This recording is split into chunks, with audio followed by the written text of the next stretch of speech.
আসসালামু আলাইকুম রহমতুল্লাহ। Welcome to Molla news TV. আপনারা একটি ভাইরাল নিউজ দেখতে পাচ্ছেন মিল্টন সমাদ্দার তার বিষয় নিয়ে। আমরা তার বিষয় নিয়ে বিস্তারিত আলোচনা করব এই নিউজটির মাধ্যমে। আসলে আপনারা যেটি দেখছেন সেটি বাস্তব নাকি আসলে এর মধ্যে আরও কোনো কিছু রয়েছে, এই বিষয়গুলো আপনারা জানতে ইচ্ছুক হলে তাহলে আমাদের এই চ্যানেলের পুরো ভিডিওটি আপনাকে দেখতে হবে। আরেকটি বিষয় সেটি হচ্ছে, আমাদের চ্যানেলে নতুন হলে চ্যানেলটি সাবস্ক্রাইব করে বেল বাটন অন করে রাখবেন। পেজটি থেকে দেখলে পেজটি ফলো দিয়ে রাখবেন। মিল্টন সমাদ্দার উনি একটি মানবিক কাজ করে থাকেন বাংলাদেশে। ফেসবুকে যারা সবচেয়ে বেশি ভাইরাল তার মধ্যে মিল্টন সমাদ্দার 3 নম্বরে রয়েছে। সাকিব আল হাসান, পরিমণি, তারপরেই মিল্টন সমাদ্দারের ফেসবুক পেজে ফলোয়ারের সংখ্যা।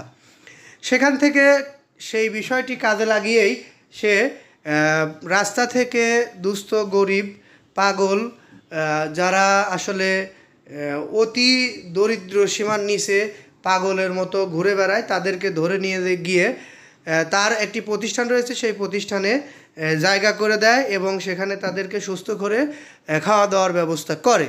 কিন্তু আমরা কালবেলার একটি প্রতিবেদন দেখে আমাদের চোখ কপালে উঠে গেছে। সেটি হচ্ছে, সে নাকি সেখানে তার সেই সকল লোকজনদের কিডনি বা শরীরের আরও যে অঙ্গ প্রত্যঙ্গগুলো বিক্রি করা যায় সেগুলো বিক্রি করে দেয়। এখন বিষয়টি হচ্ছে এটি কতটা সত্য এই বিষয়টি জানার বিষয়, কিন্তু আমরা তার এই বিষয়ে কোনো প্রমাণ পাইনি। তবে তার বিরুদ্ধে আরও কিছু অভিযোগ রয়েছে, যেমন সে তার নিজের বাবাকে একসময় তার গায়ে পর্যন্ত হাত তুলেছে, আর সে রাস্তার লোকজনদেরকে বাবা মা বানিয়ে তার প্রতিষ্ঠানে নিয়ে সে তাদেরকে খাওয়ায়, তাদের চিকিৎসা করে। এই বিষয়গুলো আসলে ভাবনীয়। যাই হোক, আমাদের আরেকটি বিষয়, সে একজন নিতান্তই গরিব মানুষ ছিল, সে এখন কোটিপতি বনে গেছে।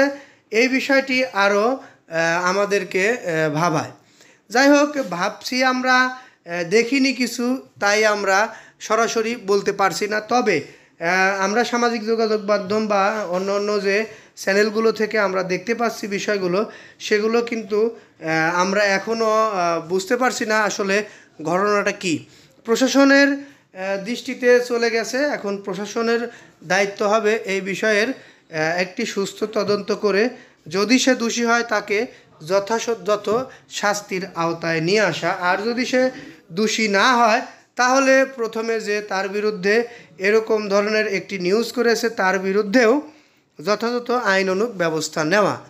আমরা এই প্রত্যয় রেখে এখান থেকে বিদায় নেব। আমাদের এই নিউজটি থেকে কোনো কিছুই আমরা কনফার্ম করতে পারলাম না যে মিল্টন সমাদ্দার দোষী নাকি দোষী না। পরবর্তী নিউজে